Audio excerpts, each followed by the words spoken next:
avant de commencer. Père, au nom de Jésus, nous vous disons merci.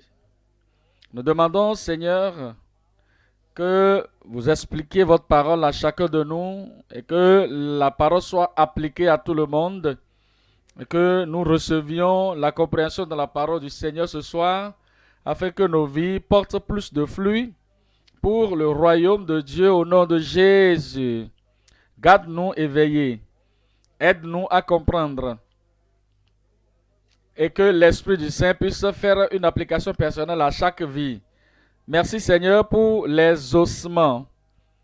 Au nom de Jésus, nous prions. Nous venons dans Matthieu chapitre 5.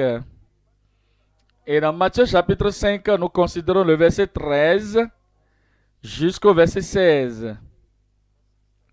Verset 13 jusqu'au verset 16. Vous êtes le sel de la terre. Mais si le sel perd sa saveur, avec quoi la lui rendra-t-on?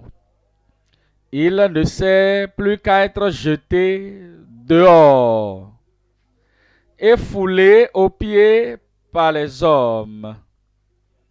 Vous êtes la lumière du monde. Une ville située sur une montagne ne peut être cachée. Et on n'allume pas une lampe pour la mettre sous le boisseau, mais on la met sur le chandelier et elle éclaire tous ceux qui sont dans la maison. Que votre lumière luise ainsi devant les hommes, afin qu'ils voient vos bonnes œuvres et qu'ils glorifient votre Père qui est dans les cieux. Voici les paroles du Seigneur Jésus-Christ, lui-même étant la lumière du monde. Et il est venu pour briller cette lumière, éclairer cette lumière dans toute âme, dans toute vie, dans toute pensée et à tout suiveur de Christ. Comme nous nous détournons des ténèbres et que nous venons vers le Seigneur Jésus-Christ pour qu'il soit notre sauveur, il brille la lumière de Dieu, la lumière de l'évangile, la lumière de la vérité dans toutes les vies. Et il nous demande d'aller refléter cette lumière, sa propre lumière, afin que nous soyons les enfants de Dieu. Et comme des enfants de lumière, comme des enfants de la justice, cette lumière a commencé au moment du salut et elle continue dans nos vies pour aller plus élevé, plus profond dans les expériences jusqu'à ce que nous voyions le Seigneur face à face. Considérez Proverbe chapitre 4, le verset 18. Proverbe chapitre 4, le verset 18. Il dit: le sentier des justes est comme la lumière resplendissante dont l'éclat va croissant jusqu'au milieu du jour. La lumière de la vie du croyant ne doit pas s'obscurcir. Ça doit s'éclairer. J'allais dire, continuer de s'éclairer de façon croissante jusqu'au jour du Seigneur, jusqu'au milieu du jour. C'est ce qui ne donne pas la voie pour la rétrogradation. Ceci n'amène pas quelqu'un à dire: bien, je brille maintenant, je vais amoindrir, je vais éclairer moins. Non. Mais il nous dit que nous devons élever notre lumière de façon plus éclairante jusqu'au milieu du jour. Voyons Job 17. Job 17, Job 17, verset 9. La Bible dit au verset 9 que le juste néanmoins demeure ferme dans sa voie.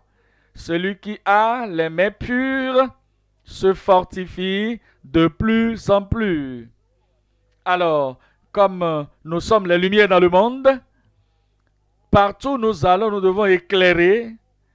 Et le plus nous connaissons le Seigneur, et le plus nous nous approchons du Christ, et le plus nous expérimentons le Seigneur, en tant que des gens qui ont l'expérience précise chrétienne, des expériences précises chrétiennes, nous devons éclairer davantage. Jean chapitre 9. Jean 9, 4. Jean 9, verset 4.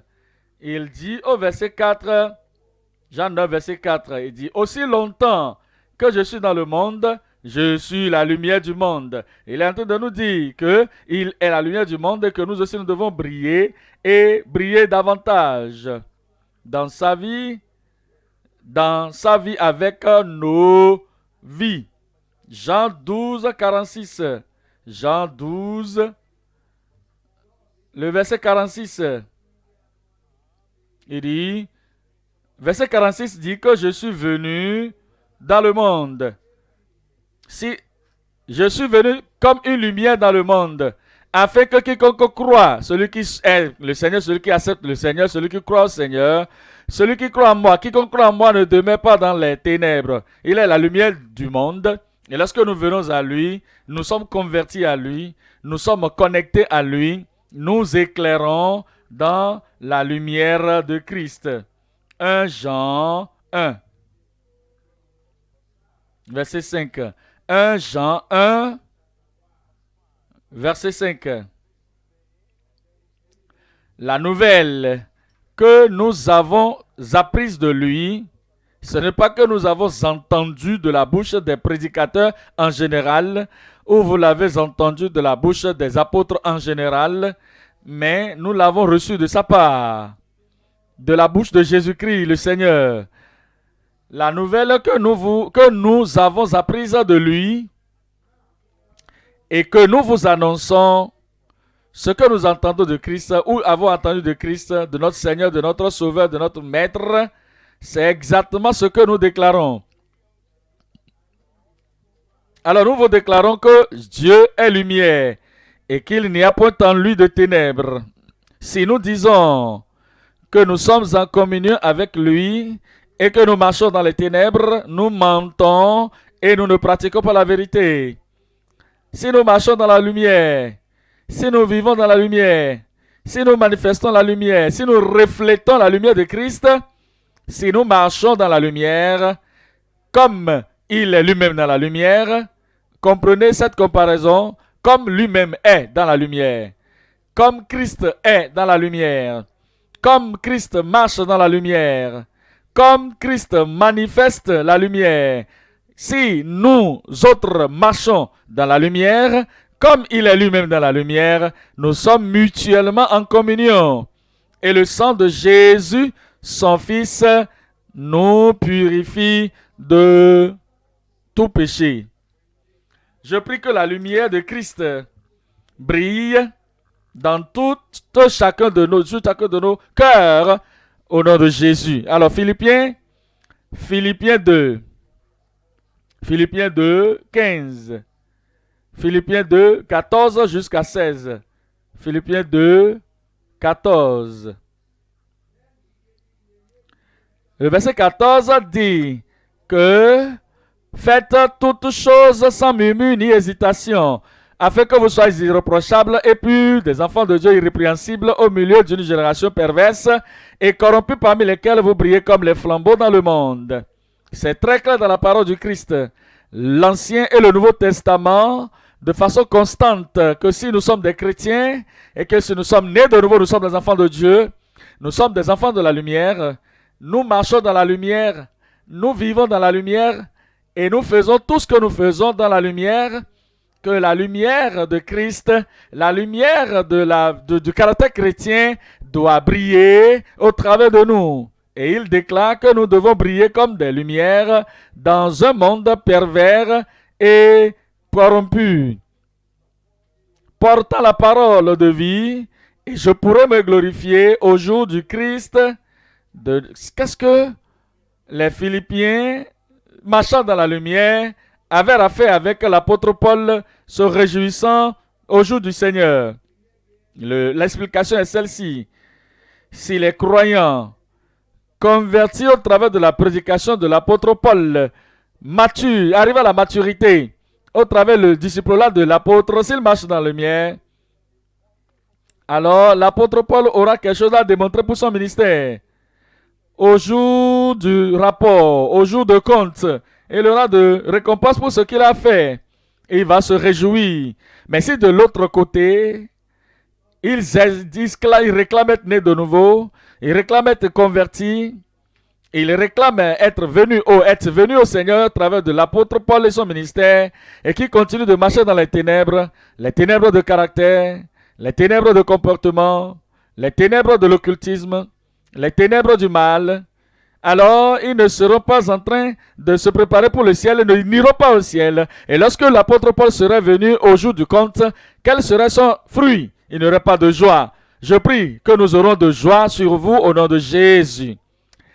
Tenant fermement la parole de vie, et je pourrai me glorifier au jour de Christ, de n'avoir pas couru en vain, ni travaillé en vain. Le Seigneur aime les chrétiens vrais, les vrais suiveurs de Christ. Ils aiment qu'ils soient comme la lumière. On les compare à la lumière et au sel. Ça veut dire que nous ne devons pas être des gens qui soient sades, des gens qui soient fades, je vous l'ai dit, des gens qui soient amers, des gens qui soient être dans les ténèbres avec la vie amère, ou être mauvais comme poisonneux. Nous devons être des gens influents dans la positivité et dans la bonne direction, influençant les gens avec lesquels nous interagissons. Nous devons amener les pécheurs à devenir conscients de leurs péchés et être convaincus de leurs mauvaises actions et les amener à placer leur confiance et foi en Christ. Nous devons influencer les pécheurs autour de nous à point qu'ils désirent être comme nous sommes, nés de nouveau, enfants de Dieu, marchant dans la lumière et dans la justice. Ainsi, nous serons en mesure d'influencer également les saints, les enfants de Dieu, afin que les enfants de Dieu puissent également aimer aller de l'avant, aimer progresser à cause de la puissance, à cause de l'influence de nos vies sur eux. Ce soir, nous considérons le message intitulé « Refléter la lumière brillante de Christ dans un monde ténébreux et corrompu ». Il est lumière et il continue de briller. Et nous devons refléter cette lumière brillante de Christ dans un monde dans lequel nous vivons. Et ce monde est un monde ténébreux et corrompu. Refléter la lumière brillante de Christ dans un monde ténébreux et corrompu. Nous considérons 3 points. Numéro 1, l'utilité et les caractéristiques des serviteurs assaisonnés de sel et sanctifiés. L'utilité et les caractéristiques des serviteurs assaisonnés de sel et sanctifiés. Regardez Matthieu chapitre 5. Matthieu 5, la première verset du verset 13. Matthieu chapitre 5, le verset 13, partie A.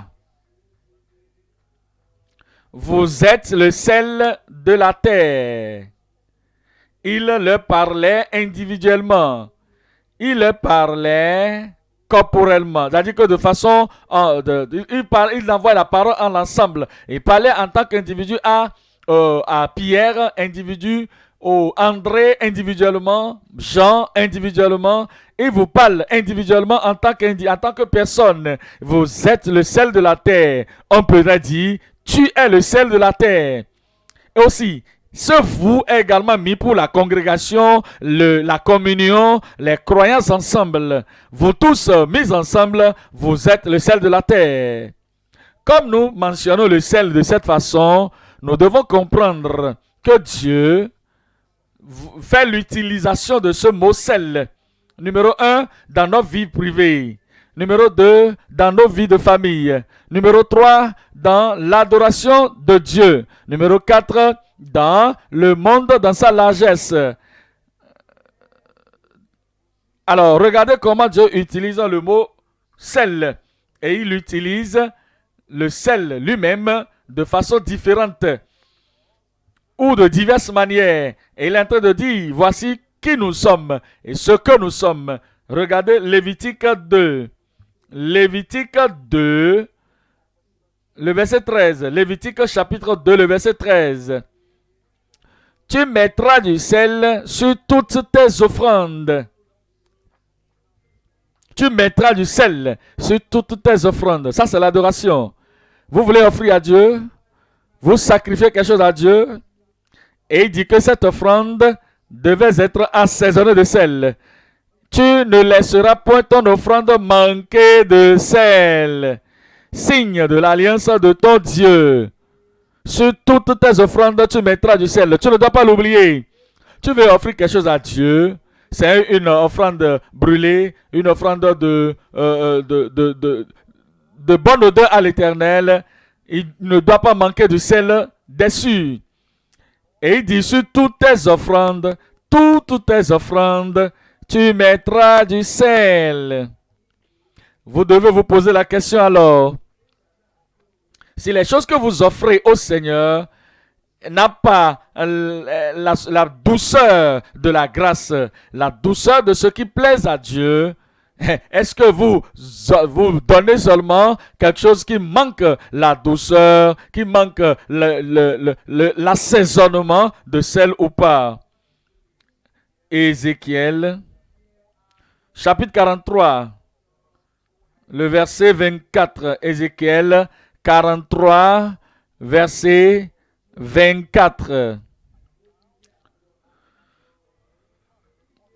Tu les offriras devant l'Éternel. Les sacrificateurs jetteront du sel sur eux. Comme tu offres au Seigneur, tu dois t'offrir à Dieu. Tu dois offrir ton service à Dieu. Tu dois offrir tes talents à Dieu. Tu dois offrir tes prières à Dieu. Est-ce que c'est des prières, des choses qui sont assaisonnées de sel de grâce? Est-ce que c'est assaisonné avec le sel qui plaît au Seigneur? Ou bien on a dit de faire, je suis en train de faire. Le cœur n'est pas dedans, la grâce n'est pas dedans, ce n'est pas plaisant à Dieu. Et la pensée de ce que je viens de faire va partir vers Dieu et je dois l'offrir de tout mon cœur. Si cela n'est pas là, alors vous n'avez pas compris du tout pas l'utilité du sel dans le sacrifice à Dieu. Il dit, le prêtre, les sacrificateurs jetteront du sel sur eux et les offriront en holocauste à l'Éternel. Revenons à Job. Job 6, le verset 6. Job, chapitre 6, et le verset 6. Aux yeux de Dieu, dans le service de Dieu, la façon dont il utilise le sel et la façon dont il espère que nous amenions du sel avec notre service, avec tout ce que nous sommes en train d'offrir. Job 6, verset 6. Peut-on manger ce qui est fade, c'est-à-dire ce qui n'a pas du sel? Et sans sel, y a-t-il de la saveur dans le blanc d'un œuf? C'est des questions qu'il pose, demandant que la nourriture spirituelle que nous servons, nous devons y mettre du sel. Et il y a certaines doctrines qui naturellement, normalement, pour les gens qui sont en train d'écouter, cela ne serait pas plaisant à ces gens. Nous parlons par exemple de la restitution. Ce n'est pas toujours une doctrine plaisante. Nous parlons du sacrifice, le renoncement à soi. Ce n'est toujours pas un enseignement plaisant. Nous parlons de la fin des pécheurs, qu'ils iront en enfer. Et s'ils continuent dans le péché, ce n'est pas une doctrine plaisante. Et si nous n'avons pas le sel de la grâce, avec laquelle ou avec lequel nous enseignons et parlons aux gens, ce serait sans saveur, ce serait fade, les gens vont rejeter. Et cela, il dit que nous devons chercher du sel de grâce et verser sur ce que nous enseignons, et verser sur le pain de vie, et verser cela sur la nourriture que nous servons aux gens. Et c'est à ces seules conditions que vous serez fidèles. Et les gens qui vous écoutent seront contents avec ce que nous enseignons, vont accepter ce que nous enseignons et vivre par ce que nous enseignons. Venons dans 2 Rois, chapitre 2, 2 Rois 2, verset 19. 2 Rois, chapitre 2, le verset 19. Les gens de la ville dirent à Élisée, voici, le séjour de la ville est bon, comme le voit mon Seigneur, mais les eaux sont mauvaises et le pays est stérile. Regardez à votre situation. Prenez par exemple, dans cette condition dans laquelle nous sommes, vous avez une maison, ou vous avez loué une maison, et le propriétaire a construit la maison correctement, en ce qui concerne la solidité, parfait. La fondation de la maison, parfaite. La peinture, parfaite. La toiture, parfaite. La seule chose, c'est qu'il y a toujours la chaleur. Et dans cette saison sèche, cela vous donne de l'inconfort. Cela vous donne non seulement cela, la possibilité de tomber malade à cause de cette situation. Il n'y a pas de lait qui coule. Il n'y a pas la climatisation qui en marche. Ou même s'il y a le ventilateur, c'est de l'air chaud qui est brassé. Et vous n'êtes pas en mesure de dormir de nuit et vous devez prendre votre natte ou votre matelas pour aller pour sortir et dormir à l'air libre. Et il dit que ce n'est pas très très bon de dormir ainsi à cause de la sécurité. Et c'était une situation qu'ils avaient là-bas. Et ils ont dit à Élisée, si tu regardes la ville, si tu regardes les façons dont les choses sont, si tu regardes la carte, si tu regardes tout, l'urbanisation, tout est bon. Mais l'eau, seulement l'eau n'est pas bon. Et le pays est stérile. Le sol est mauvais. Et le verset 20. Élisée dit, apportez-moi un plat neuf et mettez-y du sel. En venant à notre propre situation, regardez notre église, regardez tout, regardez que tout est bon, la construction, le standard, tout est un modèle. Et ceux qui voient ça sur les images, ils vont dire waouh, ça c'est très merveilleux. Maintenant, qu'en est-il de ceux qui adorent à l'intérieur de cet édifice? Est-ce qu'ils ont le sel? Est-ce que nous nous assaisonnons? Est-ce que nous nous encourageons? Est-ce que nous sommes contents d'être ici? Est-ce que nous sommes gentils comme le beau, comme l'édifice lui-même? Est-ce que nous sommes solides comme la maison elle-même? Est-ce que tel que nous sommes beaux, la maison est beau, ou belle? Est-ce que nous-mêmes nous sommes ainsi? Le Seigneur voudra du sel dans nos sacrifices. Et dans toute cette situation, il dit que donnez-moi un plat neuf et mettez-y du sel. Et ils le lui apportèrent. Il alla vers la source des eaux, au verset 21, et il alla à la source des eaux, et il jeta du sel. Et il dit, ainsi par l'Éternel, j'assainis ces eaux. Par le fait que le sel est mis dedans. Vous savez, le Seigneur dit que vous êtes le sel de la terre. La terre qui nous entoure, le monde qui nous entoure est malade, est stérile, non productif et rempli de problèmes. Nous sommes le sel. Nous devons aller dans leur vie. Nous devons aller dans ces communautés. Et notre présence dans ces communautés devrait en réalité rendre la communauté meilleure, fraîche, fructueuse, productive. Alors, et ainsi les eaux étaient guéries. Et les eaux furent assainies jusqu'à ce jour, selon la parole qu'Élisée avait prononcée. Cela guérit les individus, cela guérit les familles, cela guérit tout le pays. Il dit que ce n'est pas juste nous avons le nom de Jésus, nous avons les croyants, et le croyant est une lumière. Et c'est des agents de guérison dans de la société, c'est des agents de guérison dans l'assemblée, c'est des agents de guérison dans l'église, dans la congrégation. Et est-ce que vous êtes un agent de guérison dans la cellule de soins de maison, lorsque les gens sont dépassés, lorsque les gens sont abattus, lorsque les gens ont des distances dans leurs pensées, des choses difficiles dans leur cœur, dans leurs pensées, sur leur corps, Est-ce que dans cette cellule de soins de maison, votre présence, dans cette région, votre présence, est-ce que votre présence dans cette communauté des croyants, est-ce que cela amène la guérison aux gens ou bien cela les blesse davantage? Cela détruit encore, cela met encore la pierre dans la plaie.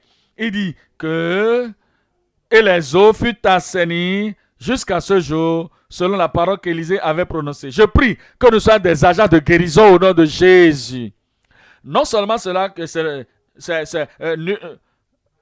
n'est pas pour rien que Jésus a dit dans Marc chapitre 9, Marc 9, verset 15, verset 51, verset 49. Car tout homme sera salé de feu. Le sel est une bonne chose. Il dit, car tout homme sera salé de feu. Tout sacrifice sera salé. Alors, si nous voyons le feu, le sel que Dieu demande, le sel que Dieu exige pour le sacrifice, si ce n'est pas là, je sacrifie avec le grognement, je sacrifie avec les plaintes, ça ce n'est pas le sel, je sacrifie avec le fait de parler mal des autres, je sacrifie avec l'envie dans le cœur contre les autres qui sacrifient aussi, ça ce n'est pas du sel. Je sacrifie, mais je suis en train de grogner. Je suis en train, on doit faire, on doit aller ici, on doit aller. Ok, on va encore passer tout ce temps maintenant. Il n'y a pas le sel dedans. Mais s'il y a la joie, s'il y a la joie du service, il y a l'amour, s'il y a la communion, et là, s'il y a la compréhension, la bonne compréhension entre nous, ça c'est le sel. Il dit que tout sacrifice doit être assaisonné de sel. Le sel est une bonne chose. Mais si le sel devient sans saveur, avec quoi l'assaisonnerez-vous? Ayez du sel en vous-même. Cela doit venir du cœur. Le sel en vous-même. La grâce en vous-même. L'amour en vous-même. Le désir en vous-même. La passion en vous-même. Ayez la joie d'administrer à vous-même. Cela soit là. Ce n'est pas que vous tirez vous-même. Oui, on va le faire. Oui, on va évangéliser. Oui, on va servir. Oui, on va chanter. Oui, on va faire quoi que ce soit. Mais il n'y a pas du sel. Et le service n'est pas doux. Le nouveau converti, il ne voit aucun intérêt à revenir. Les nouveaux convertis dans la cellule de maison, c'est ce qu'on appelle communion, ça. Moi, je ne reviendrai plus ici. Dans la famille, les enfants sont très contents de sortir de la maison. Ils ne peuvent pas vivre dans la maison parce que c'est trop chaud pour eux. Et c'est trop amer. Il y a trop d'arguments. Dans la maison, il n'y a pas du sel. Mais lorsque le sel est là, et je veux plus de cette nourriture, je veux plus de cette communion, je veux plus de cette interaction, je veux revenir encore là-bas une fois. Je veux revenir parce que c'est très bon d'être là-bas. Mettez du sel dans votre pensée, dans votre main. Ayez du sel à vous-même et soyez en paix les uns avec les autres. C'est ce qu'on appelle être avec le sel. Si nous n'avons pas du sel, tout ce qu'on offre à Dieu, c'est zéro. Dans Colossiens chapitre 4, Colossiens 4, verset 5. Colossiens 4, verset 5. Il dit au verset 5, conduisez-vous avec sagesse envers ceux du dehors et rachetez le temps. Marchez avec sagesse. Quelle sorte de sagesse? La sagesse divine. Quelle sorte de sagesse? La sagesse de Christ. Quelle sorte de sagesse? La sagesse plaisante. Ce n'est pas d'être rusé. Ce n'est pas le fait d'être quelqu'un qui est en train de jouer au jeu et faire la tromperie. Il ne parle pas de l'hypocrisie. Il ne parle pas du fait de tromper les autres. C'est la sagesse du ciel, la sagesse de Dieu qui vient avec la lumière et avec le Seigneur. Il dit que vous devez être sage envers ceux du dehors et racheter le temps. Profitez des opportunités que vous avez. Profitez de l'opportunité que vous avez pour toucher des vies. Rachetez cela. Opportunité pour résoudre les problèmes des autres. Rachetez le temps. L'opportunité que vous avez pour toucher la vie de quelqu'un et pour amener cette personne à être changée, afin que cette personne puisse se lever les yeux et être content, un voisin content, racheter le temps, afin que vous sachiez, il dit, et que votre parole soit comment? Je ne vous entends pas. Que votre parole soit comment? Que votre parole soit toujours accompagnée de sel. Toujours. Toujours. Vous savez, il y a des fois, lorsque nous sommes fatigués, mais la grâce serait toujours là. Il y a des fois où les choses ne sont pas telles que nous voulons physiquement. Nous devons avoir toujours la grâce de Dieu. Il y a des fois où nous avons des problèmes dans nos pensées. Vous savez, quelque chose s'est passé sur le chemin, quelque chose s'est passé dans la famille, quelque chose s'est passé à l'école, quelque chose s'est passé à votre lieu de travail. Mais toujours, quelle que soit la raison, quelle que soit la chose qui se passe, que votre bouche, lorsqu'elle s'ouvre, que la grâce sorte. Quel que soit ce qui se passe autour de vous, quel que soit ce qui se passe au-dedans de vous, que votre parole soit toujours accompagnée de grâce. Si vous ne pouvez pas être accompagné de sel, ne parlez pas. Restez de côté, passez de temps pour recevoir plus de grâce dans votre vie. Que votre parole soit toujours accompagnée de sel, accompagnée de grâce, assaisonnée de sel. Votre parole, votre attitude, assaisonnée de sel. Votre interaction, assaisonnée de sel. Votre communion, assaisonnée de sel. Et vos actions, tout ce que vous faites, que cela soit assaisonné de sel, afin que vous sachiez comment il faut répondre à chacun, les gens difficiles, à chacun. Il y a des gens avec qui c'est très difficile de parler, d'agir, d'interagir, mais dans votre propre pensée, dans votre angle, là où vous êtes, vous devez chercher la paix et savoir comment répondre à tout homme. Qu'est-ce que le Saint de nous dit à propos du sel? Il dit que tout chacun de nous qui sommes convertis au Christ, tous ceux-là qui sont convertis, qui sont des croyants en Christ, nous devons savoir, nous devons posséder et nous devons démontrer les caractéristiques du sel. Quelles sont ces caractéristiques du sel? Numéro 1, le sel est pur et blanc. Si le sel n'est pas pur, vous ne pourrez pas l'utiliser. Si cela n'a pas la couleur appropriée, vous ne devez pas l'utiliser. S'il y a du sable mélangé avec le sel, vous ne pouvez pas l'utiliser. Pourquoi? Parce que pour que le sel soit utile, il faut la pureté et la blancheur. C'est-à-dire quoi? Vous devez, dans votre vie, être pur. Votre motif pur. Votre intention pure. Vos actions pures. Alors, le sel est pur et blanc. Numéro 2, séparé et propre. Séparé et propre. Et c'est c'est pour cela que vous mettez le sel dans un bocal, pour être séparé de toute autre chose, de tous les autres condiments. Parce que si le sel n'est pas séparé, il ne sera pas utile. Il ne sera pas utile. Il doit être séparé et propre. Et pour être propre, c'est qu'il soit séparé dans un bocal et fermé. Qu'en est-il de votre vie? Êtes-vous séparé de la corruption dans le monde, dans la société? Est-ce que vous êtes séparé des ténèbres dans la société? Est-ce que vous êtes séparé des crises et des troubles dans la société? Ou faites-vous partie des gens qui prennent les placards et chantent des chansons du monde? Voici ce qui va se passer. Vous n'êtes pas du sel. Vous êtes au milieu d'eux et vous n'êtes pas du sel. Numéro 1, pur et blanc. Numéro 2, séparé et propre. Numéro 3, préservé et non souillé. Préservé et non souillé. Vous devez prendre soin du sel correctement et mettre le couvercle du bocal et vous assurer qu'il n'y a pas de souillure qui s'approche de cette bouteille ou bien de ce bocal. Et le sel doit garder son caractère normal, naturel. Numéro 4. Doux et assaisonnant. Doux et assaisonnant. Pensez à vous-même. Est-ce que vous pouvez dire de vous-même, honnêtement, je suis une personne douce, une personne gentille, du cœur. Je suis en mesure. Les gens peuvent marcher avec moi, agir avec moi, travailler avec moi.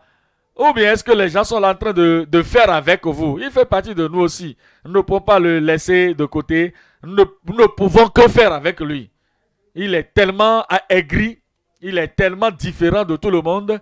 Il ne sait pas comment être une bénédiction pour les autres. Il est centré sur lui-même. Il est égoïste. Il est têtu. Il est incorrigible. Mais que pouvons-nous faire? Il fait partie de nous. Nous essayons de faire avec lui seulement. Si nous pouvons l'éviter, nous allons l'éviter, continuer. Et nous allons dire bon voyage. Alors, mais si vous êtes sel, vous devez être doux et assaisonnant. Numéro 5, il est utile lorsque il est diffusé.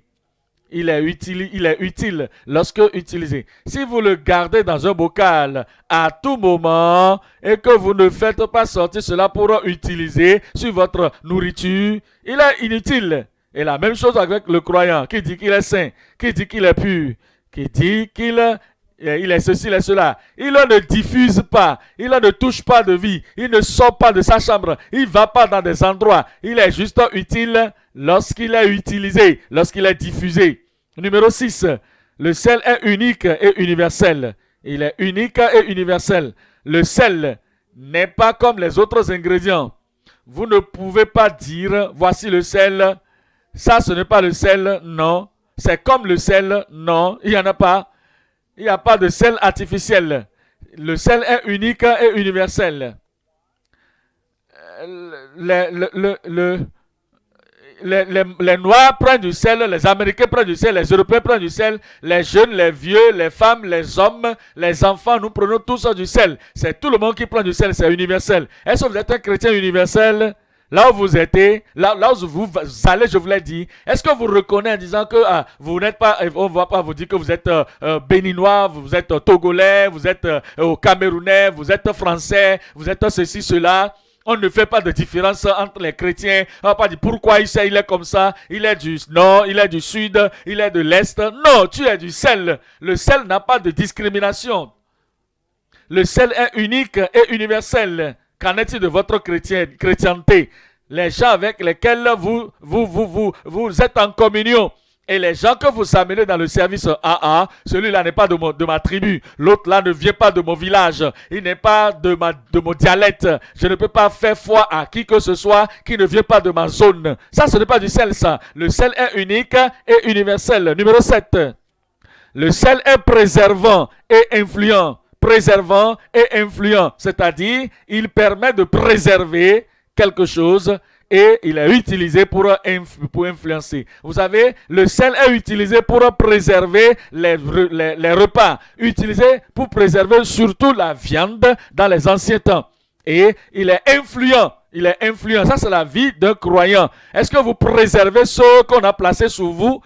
Est-ce que vous les préservez du mal, de la corruption, du péché, de la rétrogradation, de la tentation? Si vous êtes du sel, vous devez préserver les gens. Vous n'allez pas les chasser. Vous allez les préserver. Là où vous allez, au milieu de qui que ce soit, s'il y a une confusion quelque part, vous mettez ça en ordre. S'il y a quelque chose qui n'est pas comme cela se doit selon le standard, vous mettez tout en ordre parce que vous êtes en train de préserver et vous êtes influent. Numéro 8. Purificateur et qui guérit. Purificateur et qui guérit. Il enlève les impuretés. Il enlève la putréfaction dans toute nourriture dans laquelle vous mettez le sel. Il guérit la nourriture là. Des fois, vous avez de la plaie dans la bouche et on vous dit de mettre du sel dans l'eau et de gargariser votre bouche.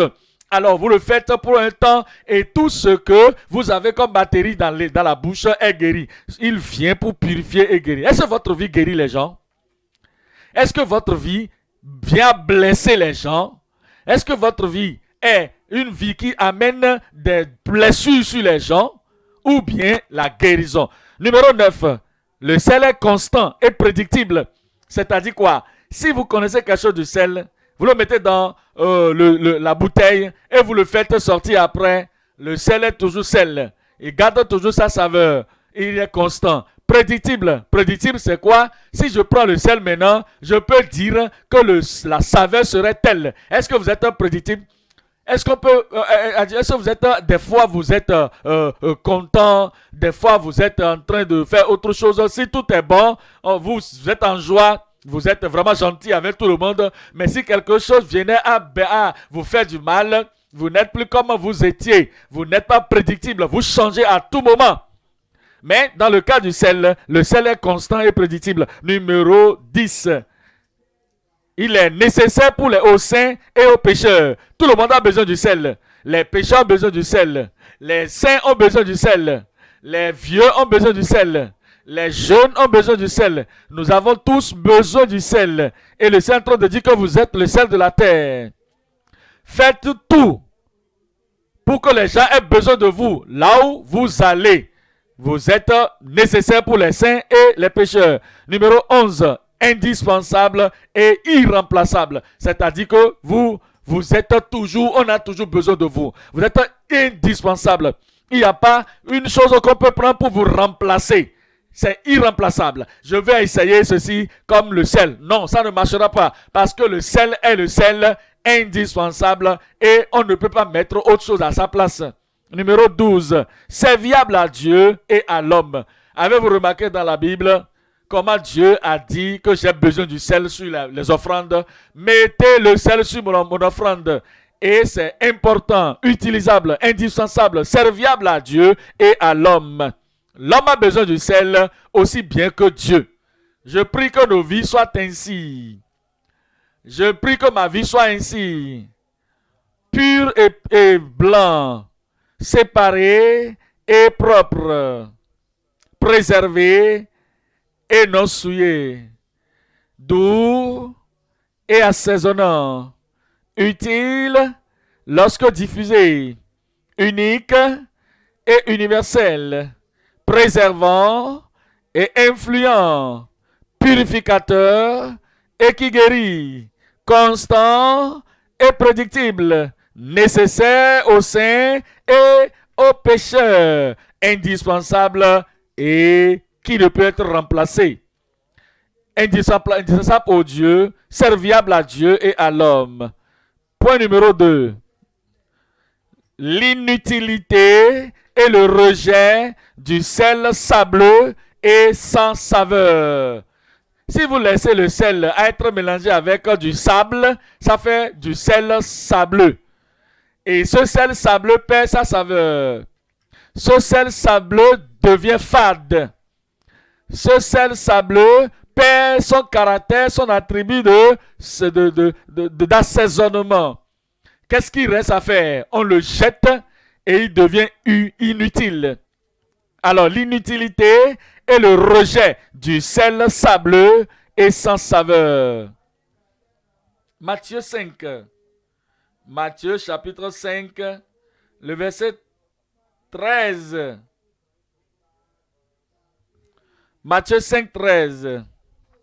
Vous êtes le sel de la terre. Mais si le sel perd sa saveur, si le sel perd sa saveur, avec quoi la lui rendra-t-on? Il ne sert plus qu'à être jeté dehors. Il est bon à rien. Et on doit jeter ce sel et le fouler aux pieds par les hommes. Si le sel est devenu sableux, le sel est devenu sans saveur, on le jette. Marc, chapitre 9. Marc 9, 50. Marc chapitre 9, le verset 50.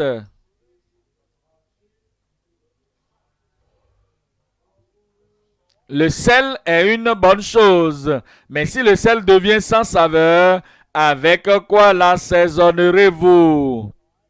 Le Seigneur Jésus-Christ l'a répété à plusieurs reprises, à de différentes occasions, que ce n'est pas possible, et que c'est possible que le sel perde sa saveur. Luc 15, Luc 14, Luc 14, Luc 14, verset 34. Le sel est une bonne chose, mais si le sel perd sa saveur, avec quoi l'assaisonnera-t-on? Avez-vous vu encore cette phrase ici? Les propos de Jésus. Il n'est bon ni pour la terre, ni pour le fumier. On le jette au dehors. On le jette au dehors. Que celui qui a des oreilles pour entendre, entende. Je prie que nous ayons des oreilles pour entendre. Je dis, nous aurons des oreilles pour entendre. Lorsqu'il dit, lui, il parle à l'individu. L'individu qui a l'oreille pour entendre, qu'il y a la possibilité que le sel perde sa saveur. Alors, il faut garder ses pas contre cette perte de saveur. Ça, c'est celui qui a les oreilles pour entendre. Mais celui qui entend et qui ne pense jamais à ça, qui ne marche jamais sur ça, et dans qui la beauté, la douceur, la saveur du sel est partie, cette personne n'a pas fait usage des propos de Christ. Finalement, le Seigneur dit qu'il serait jeté dehors. Il serait jeté dehors. Il serait abandonné. Il serait jeté complètement. Or, 1 Roi 9. 1 Roi 9. 1 Roi 9, verset 6. 1 Roi 9, verset 6. Mais si vous vous détournez de moi, vous et vos fils, si vous n'observez pas mes commandements, mes lois que je vous ai prescrites, et si vous allez servir d'autres dieux et vous prosternez devant eux, j'exterminerai Israël du pays que je lui ai donné. Israël, en tant que nation, perd sa saveur. L'Église, en tant que dénomination, perdant sa saveur. L'Église locale, localité, dans votre localité, vous perdez votre saveur. Il va perdre la saveur. Il perd la saveur de la doctrine qui change la vie. Il dit, s'il lui perd cela, je rejetterai loin de moi la maison que j'ai consacrée à mon nom, et Israël sera un sujet de sarcasme. N'oubliez pas cela, n'oubliez pas cela. La maison de Dieu est sainte à cause de son nom, respectée à cause de Dieu, pas pour un homme, pour une femme, ou pour un chrétien, ou pour un individu. La maison de l'Éternel est bâtie, est mise là, pour que les gens viennent adorer le Seigneur et voir cela plaisant. Venir pour adorer le Seigneur. Et il dit que, mais si ces gens abandonnent la parole du Seigneur, il dit que cette maison que j'ai consacrée à mon nom, il dit, je le rejetterai loin de moi. Et Israël sera un sujet de sarcasme et de raillerie parmi tous les peuples. Avez-vous vu cela? Le Seigneur voudrait que nous nous préservions la douceur, la saveur, la grâce, l'amour, la chose qui pourra nous aider à préserver notre sacrifice au Seigneur.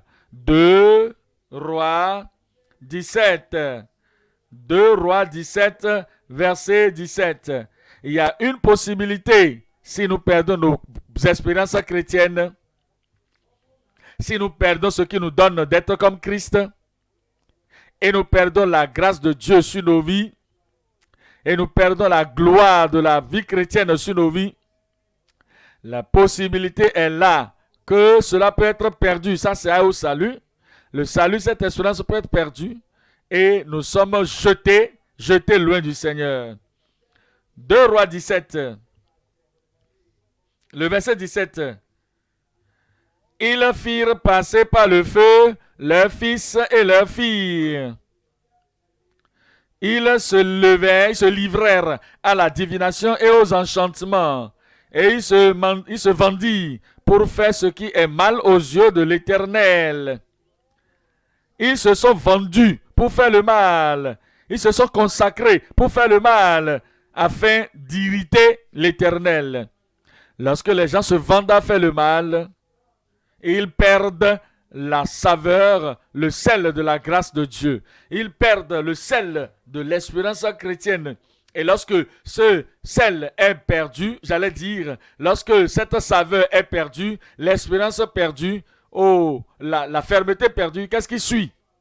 Verset 18.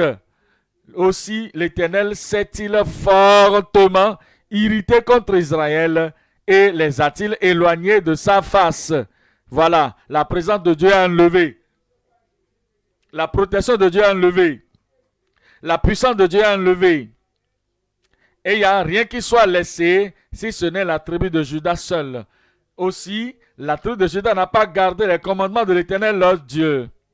Et ils avaient suivi les coutumes établies par Israël. L'Éternel a rejeté toute la race d'Israël. Il les a humiliés. Il les a livrés entre les mains des pillards. Et il a fini par les chasser loin de sa face. Voici, c'est l'explication. Que le fils, le seul qui paie sa saveur, est jeté, est abandonné et éloigné de la présence de Dieu. Luc 9. Luc 9. Luc chapitre 9, le verset 25.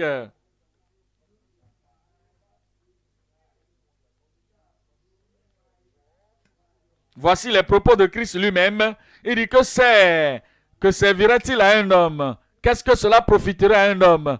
En quoi cela serait-il bon à un homme de gagner tout le monde entier s'il se détruisait ou se perdait lui-même?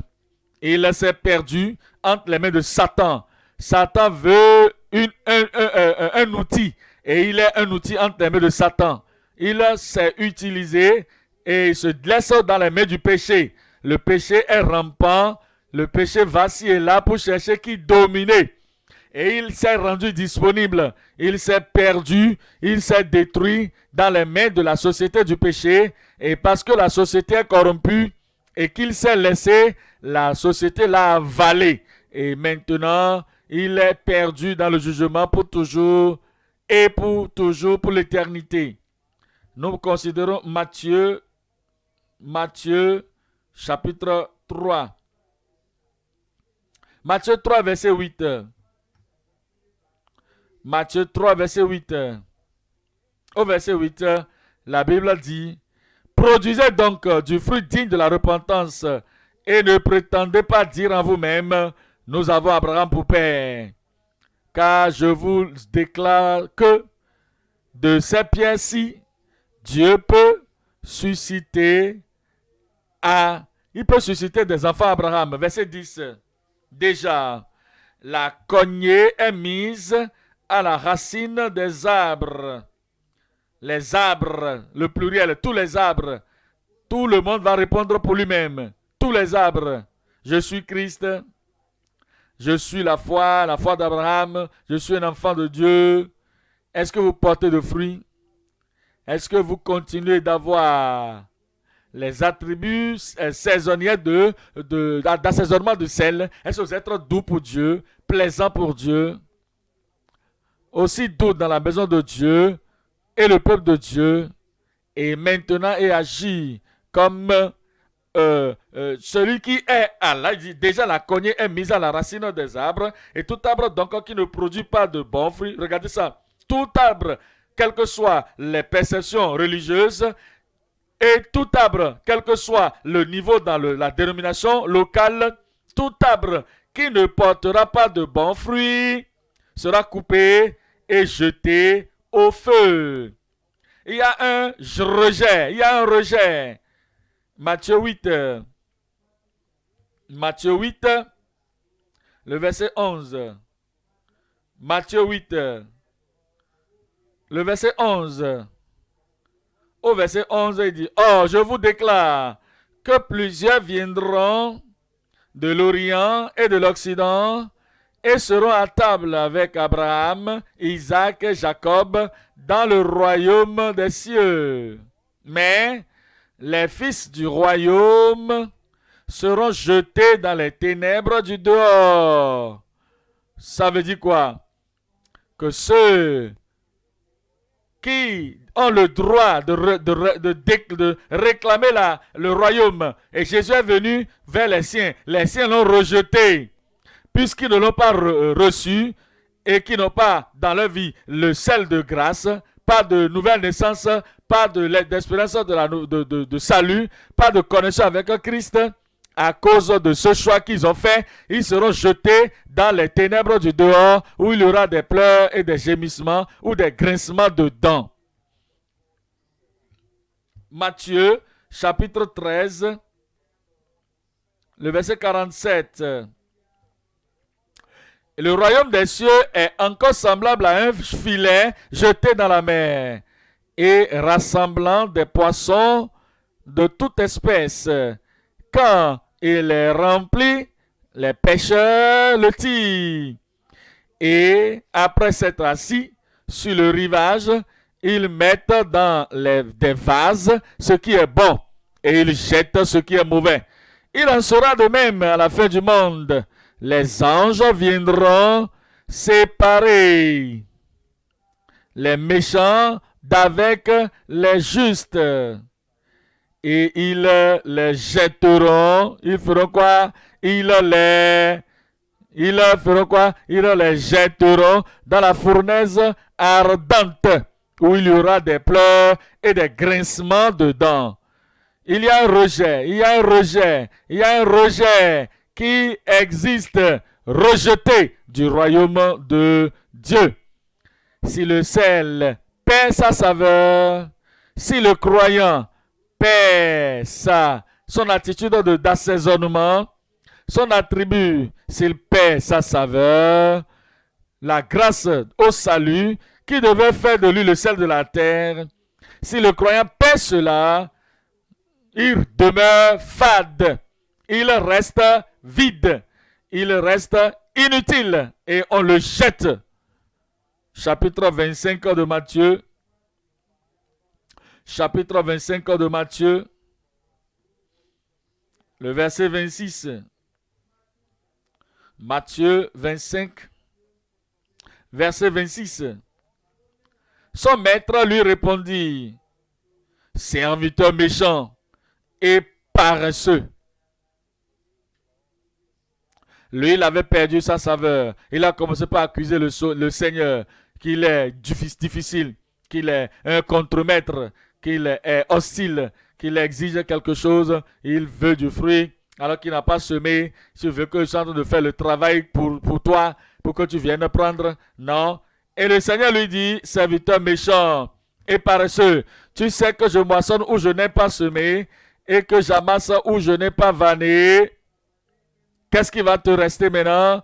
Verset 27, il a le fallait. Le verset dit que ôtez-lui donc le talent, car ils disent, excusez-moi, ôtez-lui donc le talent et donnez-le à une autre personne. Est-ce que vous êtes profitable pour l'Église? Est-ce que vous êtes profitable pour le peuple de Dieu? Est-ce que vous êtes profitable pour les gens que vous dirigez? Est-ce que vous êtes profitable pour les gens que vous devez assaisonner et rendre leur vie plaisante et douce? Ou est-ce que vous êtes là pour les opprimer et vous les rendez très très fatigués de vous et déprimés, comme s'ils ne savent pas ce pourquoi Dieu les a appelés pour faire le travail? Jetez-les au dehors dans les ténèbres où il y aura des pleurs, des grincements de dents. Nous venons maintenant dans Jean, chapitre 15. Jean, chapitre 15, le verset 6. Jean, chapitre 15, le verset 6. Si quelqu'un ne demeure pas en moi, c'est comme ça qu'il perd le salut. Si un homme ne demeure pas en moi, c'est ainsi qu'il perd leur relation avec Dieu. Si quelqu'un ne demeure pas en moi, c'est ainsi que le sel perd sa saveur. Si quelqu'un ne demeure pas en moi, c'est ainsi que les suiveurs perdent les caractéristiques de Christ. Si un homme ne demeure pas en moi, il est jeté dehors. Comme le sarment, il sèche, puis on ramasse les sarments, on les jette au feu et ils brûlent. il parle du rejet final. Il parle du rejet final. Le rejet final. Si quelqu'un demeure dans le péché, après qu'il est né de nouveau, et il rétrograde, et il demeure dans cet état de rétrogradation, et il demeure dans ses péchés, jusqu'à ce que la mort vienne, des fois, la mort soudaine, ce n'est pas bon. Ce n'est pas bon de souffrir et d'être malade et il est dans les douleurs avant de mourir. Non, ce n'est pas bon. On peut le dire. Mais il y a un bon côté de ça. Si quelqu'un est malade, il est en train de prier et il est en train de chercher sa vie. Qu'est-ce qui se passe dans ma vie? Pourquoi je suis en train de souffrir comme ça? Est-ce que j'ai fait quelque chose de mauvais? Est-ce que j'ai menti quelque part? Est-ce que j'ai vendu ma foi quelque part? Celui-là a la chance de se repentir. Il a la chance de se reconnecter encore. Il a la chance de ramener le sel dans sa vie. Mais si quelqu'un meurt soudainement, pas d'opportunité pour s'examiner, pas d'opportunité pour regarder encore dans sa vie, pas d'opportunité pour ramener les choses qui sont perdues dans sa vie, pour ramener le sel, la saveur, l'assaisonnement, la douceur, la bonté, la grâce retournant dans sa vie. Il est jeté, il est coupé et il va dans la perdition soudaine. Mais pendant que vous avez la vie, pendant que vous avez l'opportunité pour vivre, ne prenez pas les choses à la légère. C'est pourquoi Jésus a dit que celui qui a les oreilles pour entendre, qu'il écoute, qu'il entend, de peur qu'il ne parvienne à ce lieu où il est jeté par les hommes, il est rejeté par Dieu, il est rejeté par Christ. Et ce rejet est final, ce rejet est permanent, ce rejet se fait à la fin des temps. Et ce genre de rejet est irréversible. Ce genre de rejet est impossible de revenir en arrière. Il est un rejet impossible à ramener à l'ordre. Ce n'est plus possible d'avoir le salut après que la personne est rejetée. Parce qu'il n'y a plus d'opportunité pour se repentir. Il n'y a pas de seconde chance pour reprendre les ponts avec Dieu et revoir sa vie. Non, maintenant c'est le jour. Aujourd'hui c'est le temps que nous pouvons avoir la restauration, nous pouvons avoir la réconciliation et ramener votre vie à l'autel et renouveler votre vœu pour le Seigneur et il restaurera tout le monde qui était parti et qui revient vers lui au nom de Jésus. Je pensais que l'église allait crier Amen. 1 Corinthiens 9, verset 27. 1 Corinthiens 9, verset 27. Mais je traite durement mon corps et je le tiens assujetti de peur d'être moi-même rejeté après avoir prêché aux autres. L'apôtre Paul disait ici, je suis veillant. Je fais très attention à moi-même pour que, après avoir prêché, je ne sois rejeté moi-même. Je prie que personne parmi nous ne sera rejeté au nom de Jésus. Nous allons revenir à Matthieu chapitre 5. Matthieu chapitre 5. En allant au point numéro 3 maintenant, le verset 14. L'utilité. L'utilité. Ce n'est pas que c'est utilisable, mais c'est l'utilité. Vous avez quelque chose est là, et vous regardez le matériel, vous dites, ah ça là, je peux l'utiliser. La famille peut l'utiliser. Dieu peut l'utiliser. C'est quelque chose qu'on peut utiliser. Donc, nous parlons de le caractère utilisable et le caractère utilisable et brillant des saints. Bon, on va reprendre en disant l'utilité et le caractère des saints brillants et sans tache. Alors, nous voyons ainsi dans Matthieu chapitre 5, le verset 14. Vous êtes la lumière du monde. Une ville située sur une montagne ne peut être cachée. Et on n'allume pas une lampe pour la mettre sous le boisseau, mais on la met sur le chandelier et elle éclaire tous ceux qui sont dans la maison. Que votre lumière luise ainsi devant les hommes. Ne cachez pas la lumière.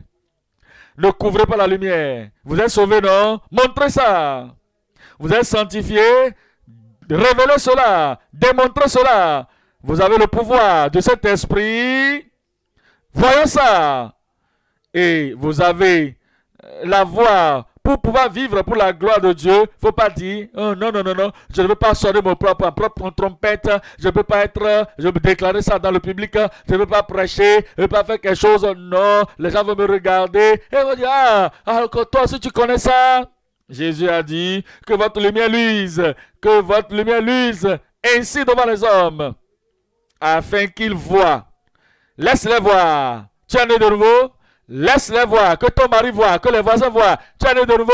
Laisse ta femme voir. Tu es né de nouveau? Enfant de Dieu? Laisse tes co-ouvriers voir. Tu es différent, tu es distinct et tu es sérieux. Tu es pur. Que les gens voient. Afin qu'ils voient.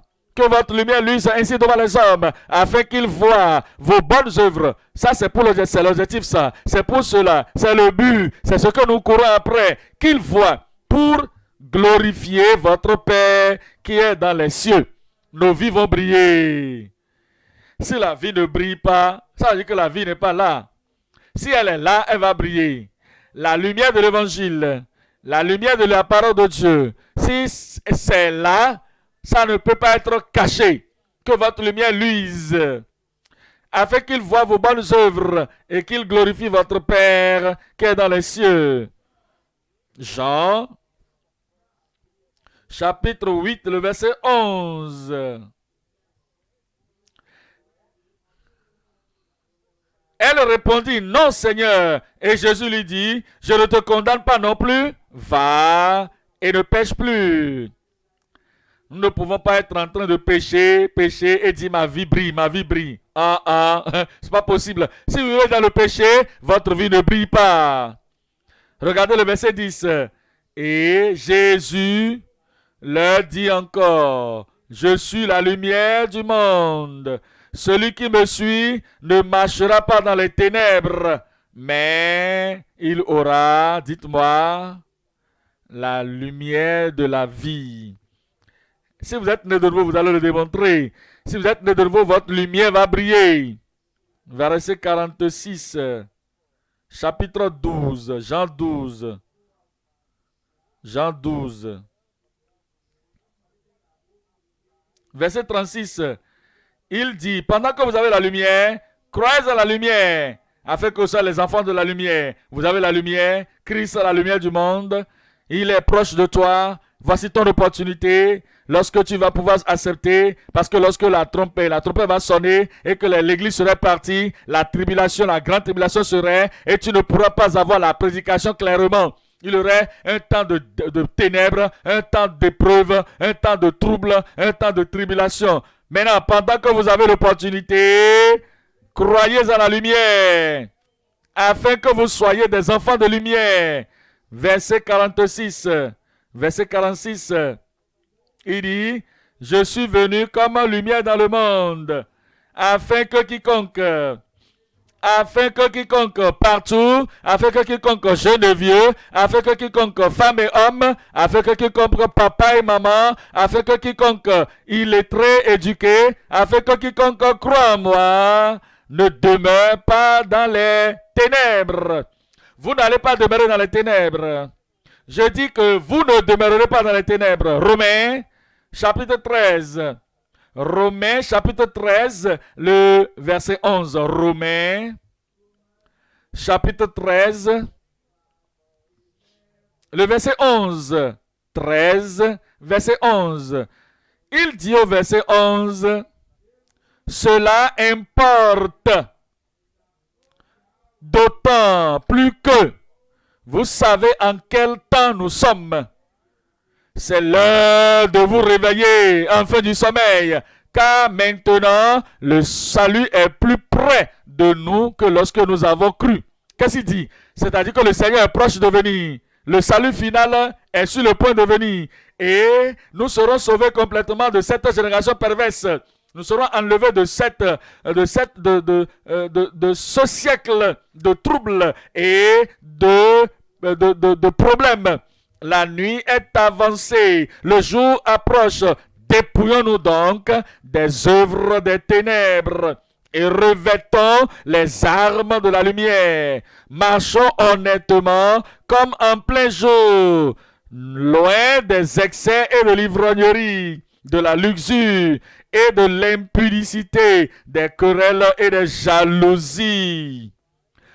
Des querelles, les conflits, la bagarre, la violence.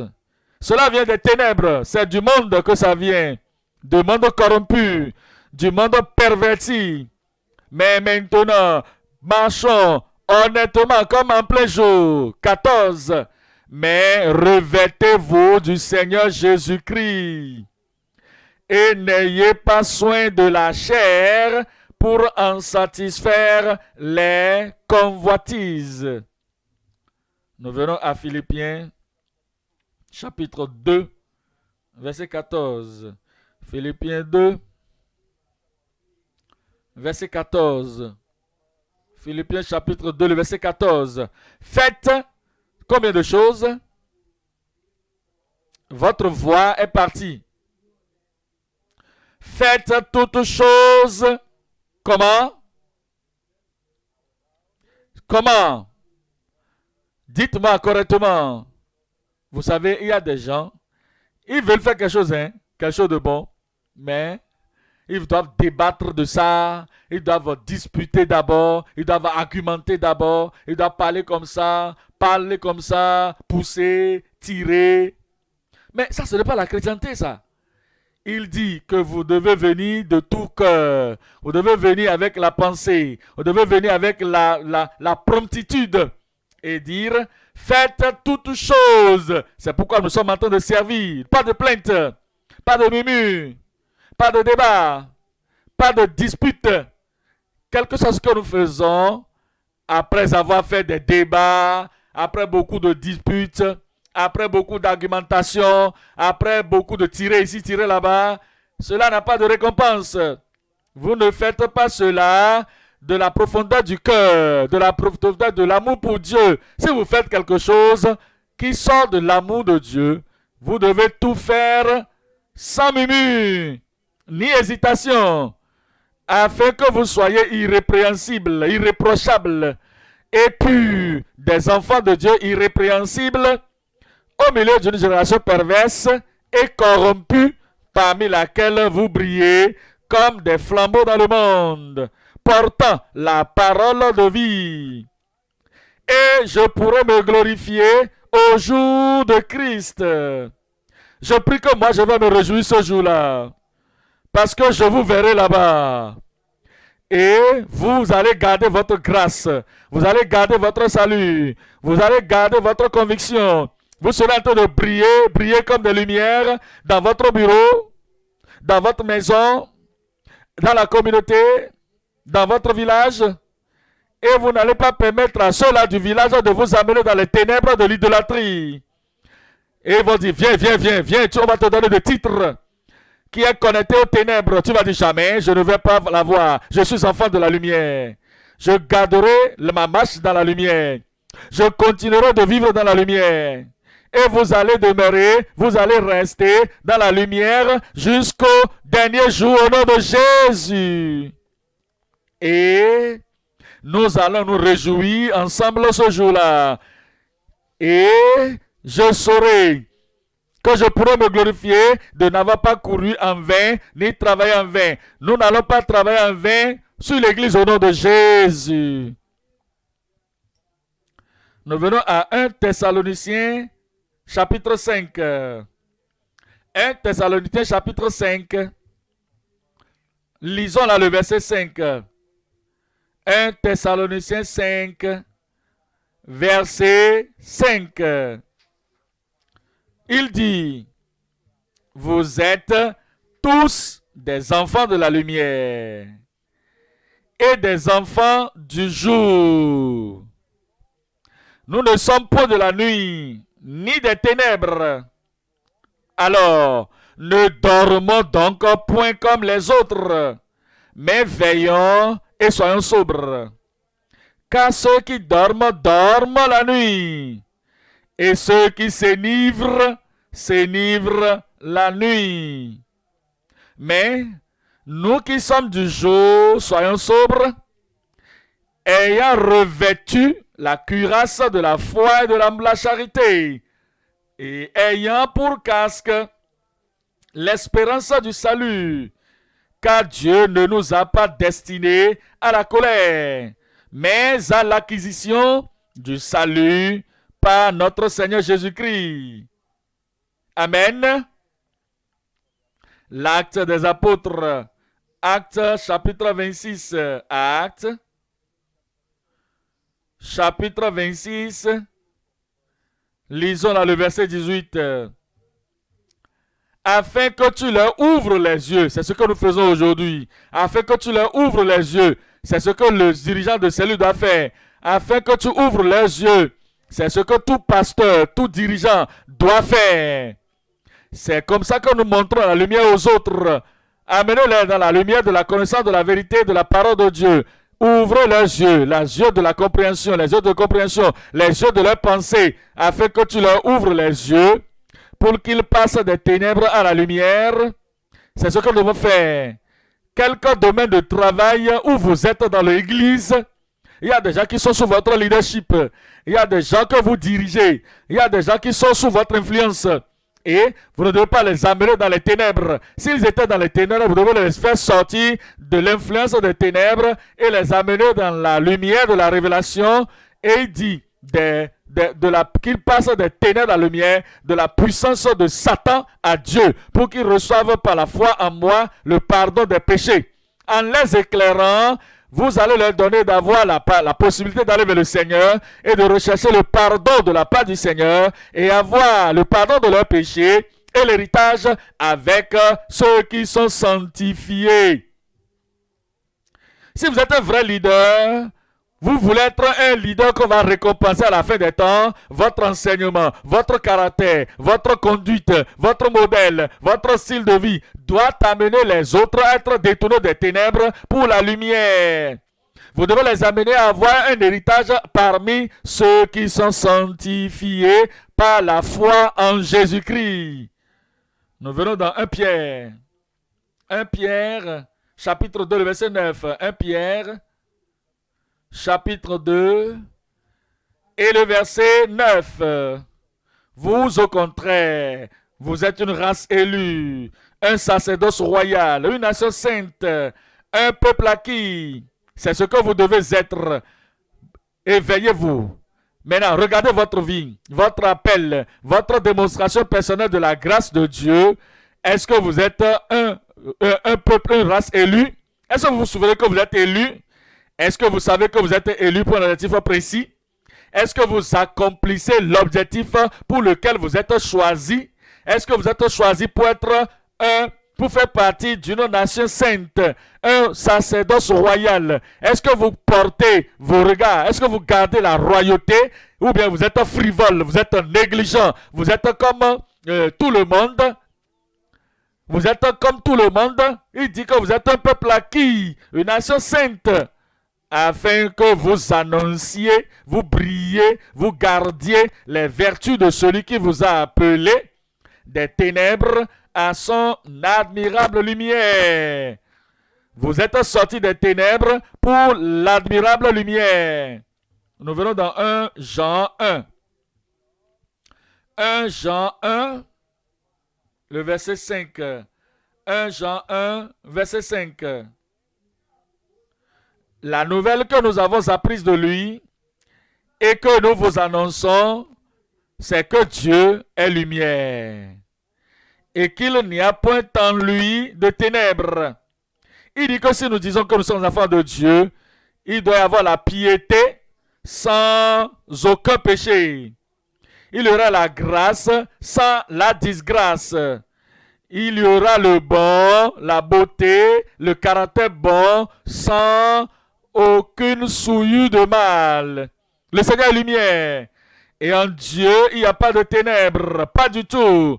Si nous disons, ça c'est le témoignage, si nous disons, par profession, si nous disons, et nous sommes tellement confiants sur nous-mêmes en le disant, si nous disons que nous sommes en communion avec lui et que nous marchons dans les ténèbres, nous mentons et nous ne pratiquons pas la vérité. Mais si nous marchons dans la lumière tous les jours, je marche dans la lumière, je fais de progrès, je vais de l'avant, à tout moment, les pas que tu prends, c'est les pas dans la lumière. Si nous marchons dans la lumière, comme il est lui-même dans la lumière, nous sommes mutuellement en communion. Nous sommes mutuellement, c'est-à-dire l'un avec l'autre. Il y a des gens qui disent, moi je sais, je marche dans les ténèbres, je sais que ce n'est pas trop bon, je sais que j'ai le péché en moi, mais vous savez, j'ai besoin de la communion, et si vous ne me donnez pas la communion, pourquoi je suis dans l'église? Vous êtes dans l'église premièrement pour être sauvé. Vous êtes dans l'église pour écouter la parole de Dieu et l'appliquer à votre vie. Vous êtes dans l'église pour avoir la grâce de Dieu dans votre vie et de vivre dans la vérité, dans la lumière. Et après cela, lorsque vous marchez dans la lumière et que nous aussi nous marchons dans la lumière, alors nous pourrons marcher mutuellement en communion. Si nous marchons dans la lumière, comme il est lui-même dans la lumière, nous sommes mutuellement en communion. Et le sang de Jésus, son Fils, nous purifie de combien de péchés? De tout péché. Comme le Seigneur nous accorde la grâce, et nous allons le faire au dernier jour, lorsque nous quitterons la terre des ténèbres, nous serons dans la lumière pour toujours et à l'éternité. Regardez Matthieu 13. Matthieu 13, verset 40 au 40. Matthieu 13, verset 40. Or, comme on arrache l'ivraie et qu'on la jette au feu, il en sera de même à la fin du monde. Le Fils de l'homme enverra ses anges qui arracheront de son royaume tous les scandales et ceux qui commettent l'iniquité, et ils les jetteront dans la fournaise ardente où il y aura des pleurs et des grincements dedans. Regardez 43. Alors, les justes resplendiront. Ça, c'est pour moi, ça. Je dis ça là, c'est pour moi. Alors, les justes resplendiront comme le soleil dans le royaume de leur Père. Que celui qui a des oreilles pour entendre, entende. Moi, j'ai des oreilles pour entendre. Moi, j'ai des oreilles. Et je vais entendre et vivre selon la parole du Seigneur. Regardez Daniel. Daniel 12. Daniel chapitre 12. Nous lisons le verset 3. Daniel chapitre 12, le verset 3. Ceux qui auront été intelligents brilleront comme la splendeur du ciel, et ceux qui auront enseigné la justice à la multitude brilleront comme des étoiles. Combien de temps? À toujours et à perpétuité. Revenez dans Matthieu 5.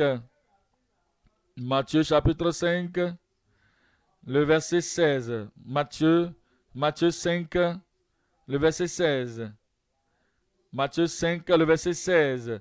Que votre lumière luise parmi les hommes, devant les hommes, afin qu'ils voient votre œuvre, qu'ils voient vos bonnes œuvres et qu'ils glorifient votre Père qui est dans les cieux. J'aimerais que vous regardiez cette parole ainsi. Que votre lumière luise ainsi. Ainsi. Que votre lumière luise. Ça, c'est bon. Mais ce n'est pas trop bon. Que votre lumière luise ainsi. Ainsi, devant les hommes. Afin qu'ils voient vos bonnes œuvres. Si vous le faites, je fais de mon mieux. Mais on ne voit rien. Tu dois faire plus que ça. J'essaie de mon mieux. Je fais de mon mieux. Je vais partout. J'étends mes mains, j'étends mes pieds, je fais tout pour servir Dieu. Mais nous ne voyons rien. Si nous ne voyons rien, Ça veut dire que tu dois ainsi briller devant les hommes afin qu'ils puissent voir tes bonnes œuvres et glorifier ton Père qui est dans les cieux. Pasteur, nous avons essayé, hein? Tu n'as pas beaucoup essayé parce que nous n'avons rien fait, nous n'avons rien vu. Tu travailles, mais nous ne voyons rien. Tu évangélises, mais nous ne voyons rien. Nous faisons le suivi, mais nous ne voyons rien. Vous faites le discipulat des gens, mais nous ne voyons rien. Nous courons pour bâtir des nouvelles églises. Nous ne voyons rien. Nous avons des stratégies. Nous faisons. Mais si nous ne voyons rien, mettez plus d'efforts. Priez plus de grâce. Et plongez-vous dans ce que le Seigneur nous appelle à faire. Que votre lumière luise ainsi. Que votre lumière ainsi brille. Amenez les autres à être brillants. Que votre lumière vienne à bénir les autres. Les gens verront votre bonne œuvre. Ils viendront à vous. Le bon que vous leur faites, le bien que vous leur faites, que votre vie les influence. Afin que les gens puissent savoir que tel frère m'a influencé, telle soeur m'a influencé. Que votre vie guide les autres.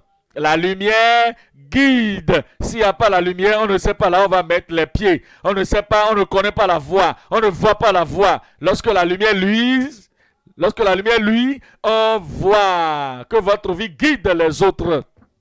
Les gens vont dire, ma vie serait ruinée.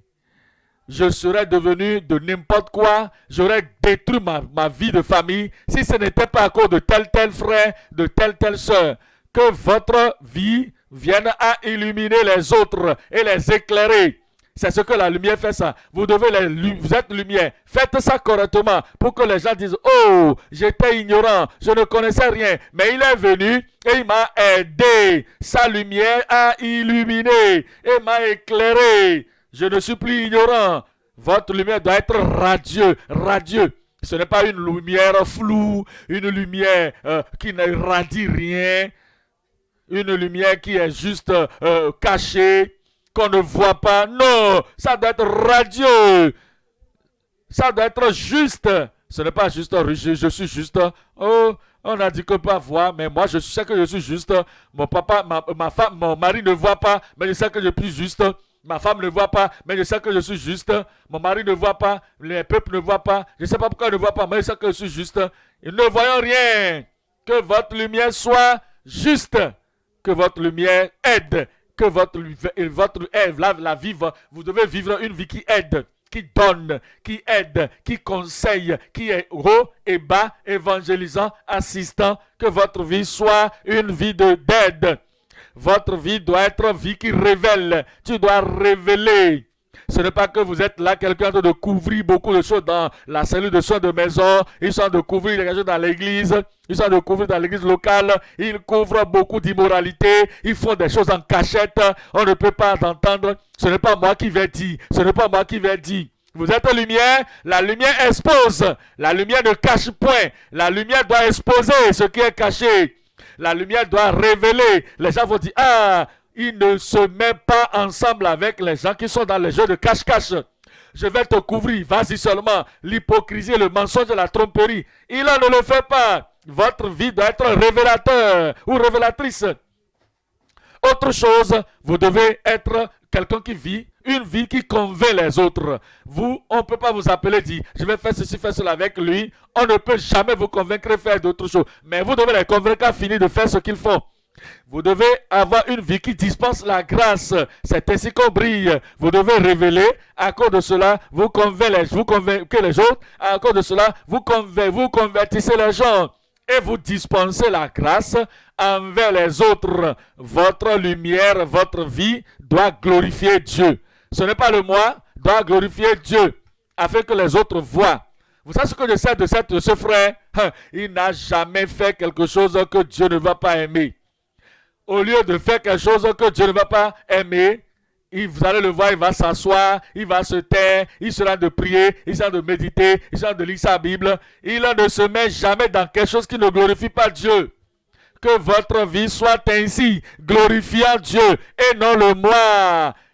Que les pécheurs et les saints voient vos bonnes œuvres et qu'ils glorifient votre Père qui est dans les cieux. Je prie que votre vie va briller. Je prie que votre lumière va briller plus brillant jusqu'au jour final au nom de Jésus. Que votre lumière luise. Ainsi, allez vous permettre à ce qu'elle brille. Allez vous permettre à ce qu'elle brille.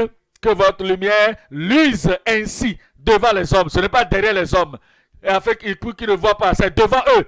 Afin qu'ils puissent voir vos bonnes œuvres et glorifier votre Père céleste, votre Père miséricordieux, votre Père sauveur, votre Père qui sanctifie, votre Père céleste, afin qu'il soit glorifié et votre récompense serait grande au nom de Jésus. L'Église n'a qu'à crier Amen.